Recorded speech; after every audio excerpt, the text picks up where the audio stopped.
open my servant's eyes. Once upon a time, in a land far, far away from here, there lived a king who ruled over a place called Syria. The king wanted to take over Israel.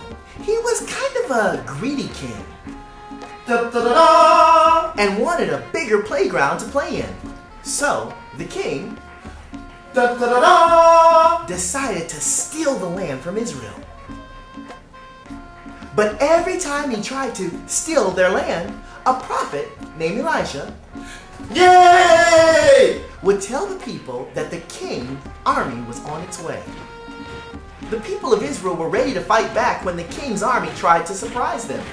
It happened over and over and over again, and the king was getting mad. After being outsmarted enough times, the king found out that it was the prophet Elisha. The king set out to shut up the big blabbermouth. One morning, after a good night's sleep, Elisha's servant, Gehazi, woke up and looked outside. He saw that the host of the Syrian army had surrounded the entire city. He saw horses and chariots and men with weapons, and he was terrified. Oh no! Elijah told his servant not to be afraid. Elisha asked God, He's an awesome God! to open Gehazi's eyes so that he could see how many of God's angels were around to protect them. God, He's an awesome God! answered Elijah's prayer and opened Gehazi's eyes. Gehazi saw that there were more angels in God's army than there were soldiers in the king's army. Gehazi knew that he never had to be terrified. Oh no! Again.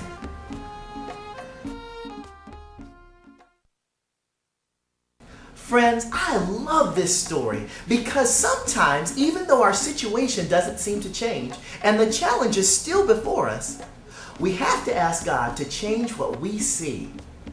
It's important to ask God to help us to see His angels that are all around us. Man, you know what? I think that message just changed my life, man. I mean, I sometimes feel like I'm always surrounded by people, humans. But after I hear the story about this amigo named Gehazi and those angels, man, do puppets have angels? Oh man, I think so, man. Oh man, and working with Tiny Toons here, it's like working with angels too, man. Cause these guys are like angels, they're God's messengers, man. Oh man, this gig is not so bad after all. I don't even need makeup anyway, man. Just look at me, natural Mexican handsomeness. Woo! Don't be afraid to add motion and sound to scripture.